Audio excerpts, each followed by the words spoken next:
مسلم شریف میں ہے کہ حضرت جابر رضی اللہ عنہ نبی مکرم صلی اللہ علیہ وسلم کے ارشاد نقل فرماتے ہیں کہ پانچوں نمازوں کی مثال ایسی ہے کہ کسی کے دروازے پر ایک نہر ہو جس کا پانی جاری ہو اور بہت گہرا ہو، اس میں روزانہ 5 دفعہ غسل کرے۔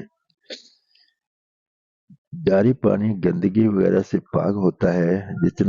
پانی جتنا بھی گہرا ہوگا اتنا ہی صاف اور شفاف ہوگا، اسی لیے اس حدیث پاک میں اس کا جاری ہونا اور گہرا ہونا فرمایا گیا ہے۔ اور جتنے صاف پانی سے آدمی غسل کرے گا اتنی ہی صفائی بدن پر آئے گی۔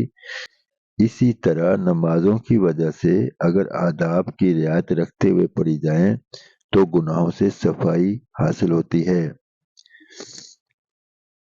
اس قسم کا مضمون کئی حدیثوں میں مختلف صحابہ اکرام رضی اللہ عنہم سے مختلف الفاظ میں نقل کیا گیا ہے۔ ابو سعید خدری رضی اللہ عنہ سے نقل کیا گیا کہ نبی مکرم صلی اللہ علیہ وسلم نے ارشاد فرمایا، پانچوں نمازیں درمیانی اوقات کے لیے کفارہ ہیں، یعنی ایک نماز سے دوسری نماز تک جو صغیرہ گناہ ہوتے ہیں وہ نماز کی برکت سے معاف ہو جاتے ہیں۔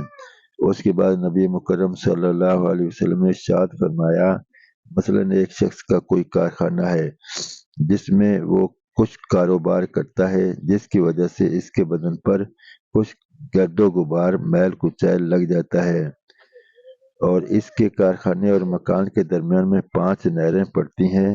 جب وہ کارخانہ سے گھر جاتا ہے تو ہر نہر پر غسل کرتا ہے۔ اسی طرح پانچوں نمازوں کا حال ہے۔ جب کبھی درمیانی اوقات میں کچھ خطا اور لغزش ہو جاتی ہے تو نمازوں میں دعا استغفار کرنے سے حق تعالیٰ جل شانہ بالکل اس کو معاف فرما دیتے ہیں۔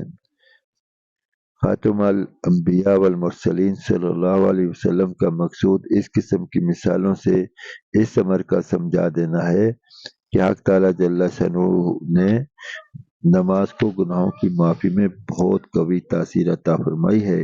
کیونکہ مثال سے بات ذرا اچھی طرح سمجھ آ جاتی ہے، اس لیے مختلف مثالوں سے نبی مکرم صلی اللہ علیہ وسلم نے اس مضمون کو واضح فرما دیا ہے۔ رب تعالیٰ جل شانہ کی اس رحمت اور وسعت اور مغفرت اور لطف و انعام و کرم سے ہم لوگ فائدہ نہ اٹھائیں تو کسی کا کیا نقصان ہے، اپنا ہی کچھ کھوتے ہیں۔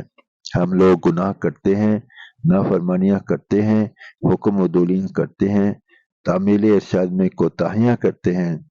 اس کا مقتضا یہ تھا کہ عادل بادشاہ کے یہاں ضرور سزا ہوتی اور اپنے کیے کو بھگتتے، مگر حق تعالیٰ جل شانہ کے کرم کے قربان کہ جس نے اپنی نافرمانیاں اور حکم و دولیاں کرنے کی تلافی کا طریقہ بھی بتا دیا، اگر ہم اس سے نفع حاصل نہ کریں تو ہماری حماقت ہے۔ حق تعالیٰ جل شانہ کی رحمت اور لطف تو عطا کے واسطے بہانے ڈھونڈتے ہیں۔ ایک حدیث میں ارشاد ہے، جو شخص سوتے ہوئے یہ ارادہ کرے کہ تہجد پڑھوں گا اور پھر آنکھ نہ کھلے تو اس کا ثواب اس کو ملے گا اور سونا مفت میں رہا۔ کیا ٹھکانہ ہے اللہ کی دین اور عطا کا، جو کریم اس طرح عطائیں کرتا ہو، اس سے نہ لینا کتنی سخت محرومی اور زبردست نقصان ہے۔